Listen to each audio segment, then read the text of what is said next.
Hello everybody, welcome to Mamta Bedi classes. Today we will read remaining part of chapter Polo, the King of Games. So let's start to read the chapter. In the unsettled time of the 18th century, polo almost vanish from the Indian scene. अगर हम बात करें 18th century की तो उस time का जो unsettled time था वो, ठीक है, 18th सेंचुरी का जो टाइम है उसे अनसेटल्ड बोला गया है क्योंकि उस टाइम पे अगर हम इंडिया की बात करें तो काफ़ी उथल पुथल मची हुई थी, अशांति फैली हुई थी, ठीक है. तो उस टाइम में जो पोलो है वो लगभग वैनिश हो चुका था इंडियन सीन से. However However, it survived in a few remote mountainous enclaves of the great subcontinent, notably in Gilgit, Ladakh, Manipur. अगर हम बात करें पोलो की तो उस टाइम पे अगर ये जो पोलो गेम है ना, तो इसको सरवाइव करना पड़ा फ्यू रिमोट माउंटेनियर इनक्लेव्स में से, मतलब जो दूर स्थित प्रदेश थे तो उनके जो सब कॉन्टिनेंट थे जैसे गिलगिट हो गया, लद्दाख हो गया, ठीक है, मणिपुर हो गया, तो वहाँ पर ही हम पोलो को उस टाइम पे देख सकते थे. Polo has been for centuries a popular sport of the rugged mountain valleys of the Karakoram ranges, particularly in the remote and inaccessible Himalayan region of Gilgit, Hunza, Skadu, and Kapalu in Baltistan and Ladakh. Okay, तो ये जो पोलो game थी तो सदियों से काराकोरम की जो उबड़ खाबड़ पहाड़ियाँ हैं या जो घाटियाँ हैं उसमें एक लोकप्रिय खेल रहा उस टाइम पे.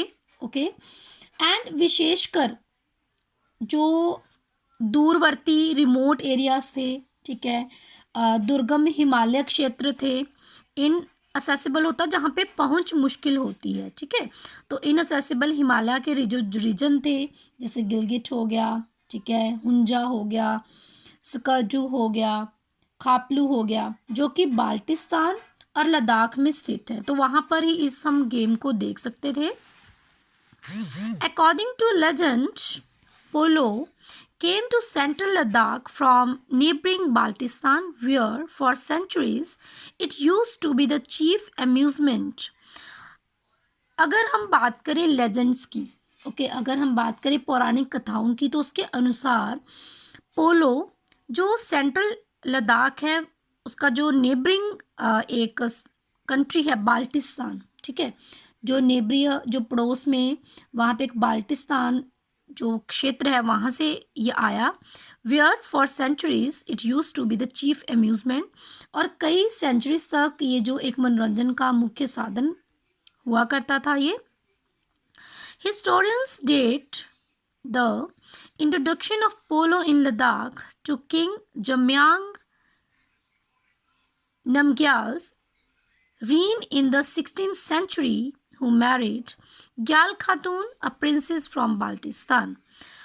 जो हिस्टोरियंस हैं, जो इतिहासकार हैं, उनकी डेट के अकॉर्डिंग जो पोलो है वो लद्दाख में इंट्रोड्यूस हुई जो किंग जम्यांग नमग्याल जो थे उनके शासनकाल में इन द 16th सेंचुरी, जिनकी शादी हुई थी ग्याल खातून से जो कि बाल्टिस्तान की प्रिंसेस थी. इट मीन्स कि इंडिया में अगर लद्दाख की बात करें तो लद्दाख में जो पोलो का एंटर हुआ है ना, तो वो हुआ था जम्यांग नमग्याल जो किंग थे उनके टाइम में, और जिनकी शादी हुई थी ग्याल खातून से, और ग्याल खातून बिलोंग करती थी बाल्टिस्तान से. तो इस तरह से जब उनकी शादी हुई तो इस गेम ने भी इंडिया लद्दाख में एंटर किया.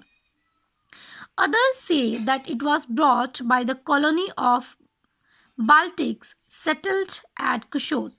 अब कई लोगों का ये कहना है कि लद्दाख में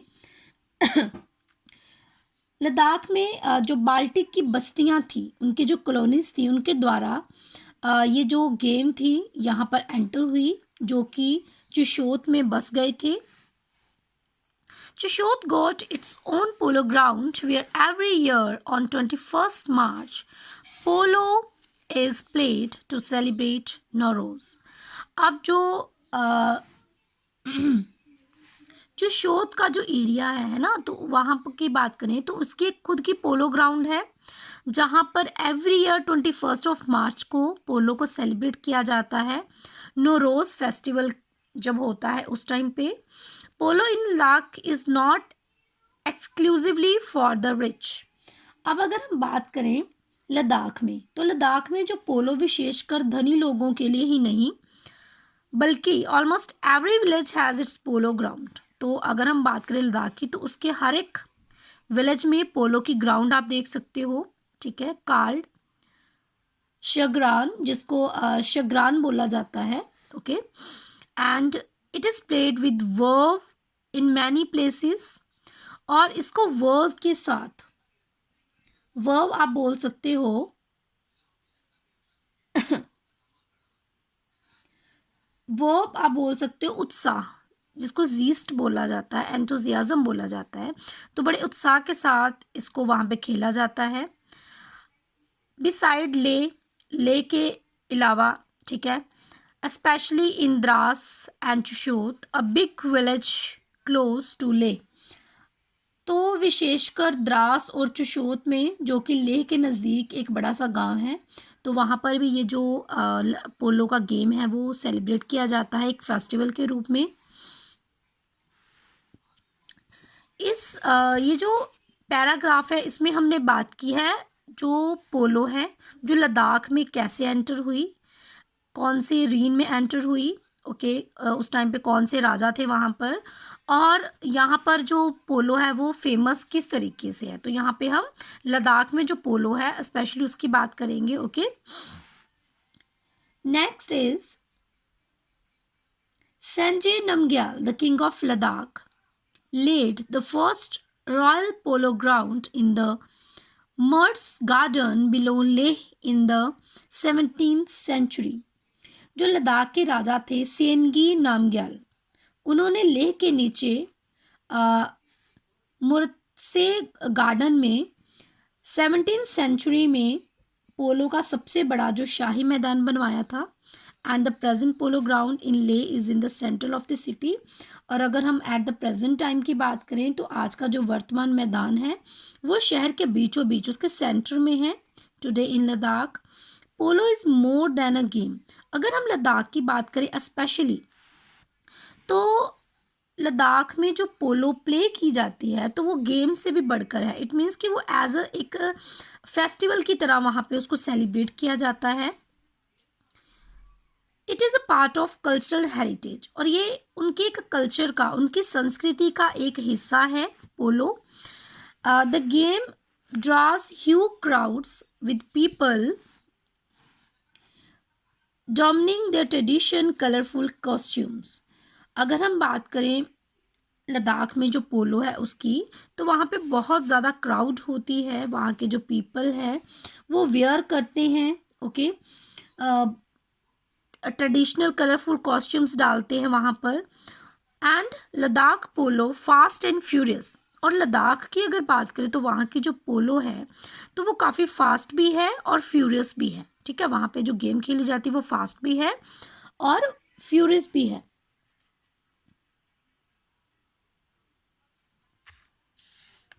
And a test of human endurance, skills and horse strength to play continuously,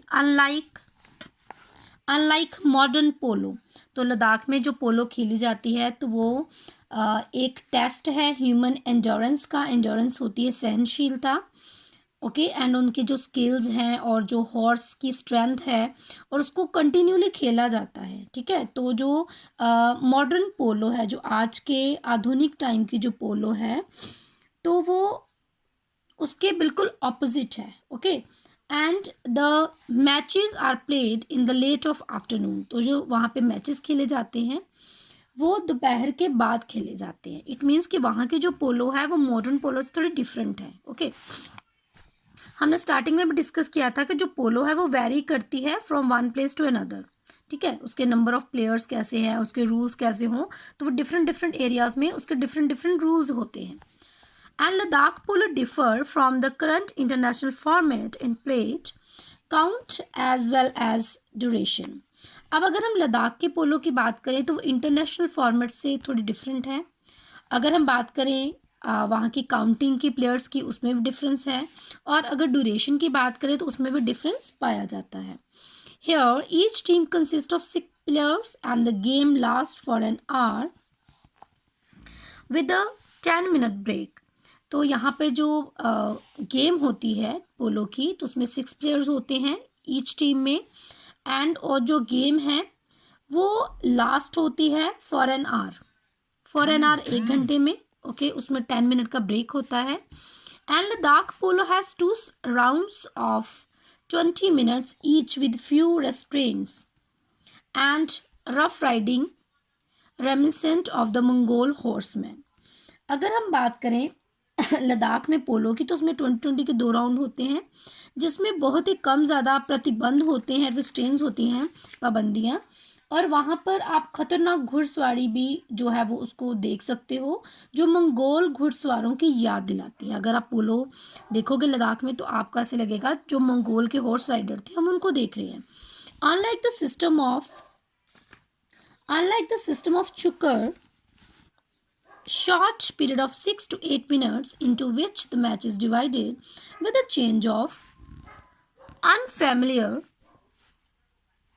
Here the game is played until either of teams scores 9 goal. तो अगर हम बात करते हैं पोलो की जो लद्दाख में खेली जा रही है, तो चुकर की प्रणाली के बिल्कुल उलट होती है वो, है ना।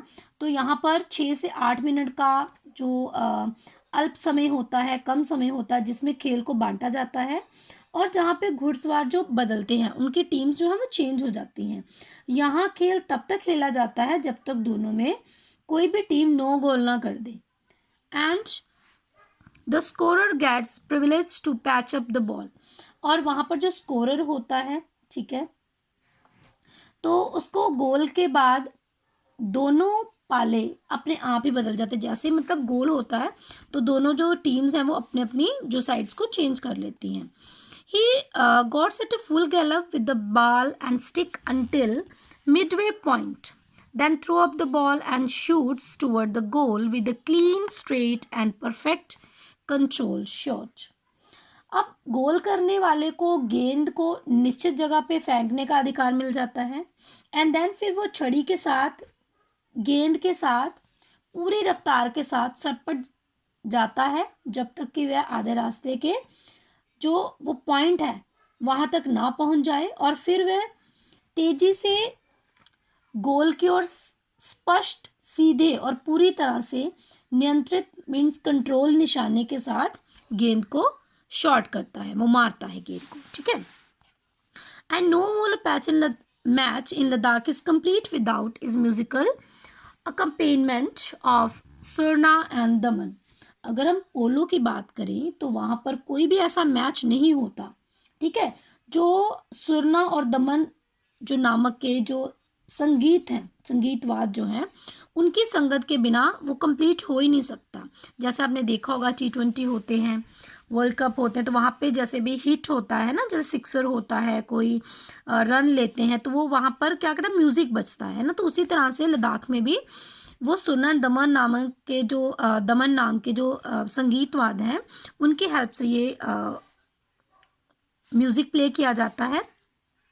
At the start and finish of play and to celebrate every goal a special polo music struck. जैसे ही गेम स्टार्ट होता है, जैसे वो फिनिश होता है, और कोई भी अगर गोल होता है तो उसको सेलिब्रेट करने के लिए म्यूज़िक जो है उसको बजाया जाता है। It is interesting to note that the music varies according to the fortune the game, accelerating in tempo and increasing in volume at the scoring of a goal. अब नोट करने वाली बात यह है कि जैसे जैसे हमारी गेम चलती है वैसे वैसे जो म्यूज़िक है वो भी उसका वॉल्यूम इंक्रीज़ होता है और डिक्रीज़ होता है ना। अगर गोल कर दिया तो म्यूज़िक लाउड बजता है, अगर कोई मान लो फाउल हो जाता है तो उसका जो म्यूज़िक है वो थोड़ा स्लो बजता है। Exhibition and the tournament matches have been held regularly since the 1970s to revive and institutionalize the game. इस खेल को पुनर्जीवित करने के लिए और संस्था का रूप देने के लिए 1970 से नियमित रूप से वहाँ पे एग्जीबिशंस लगती हैं, टूर्नामेंट होते हैं. Etch now form an integral part of the annual Ladakh festival. तो इस तरह से जो लद्दाख में एनुअल फेस्टिवल होता है, वार्षिक उत्सव होता है, तो वो इसका एक अटूट इनसेपरेबल पार्ट बन चुका है. ठीक है, तो इस तरह से हमारा जो चैप्टर है वो कंप्लीट होता है. आई होप आपको ये जो चैप्टर है वो क्लियर हो गया होगा. Thanks for watching video. Take care. Bye bye.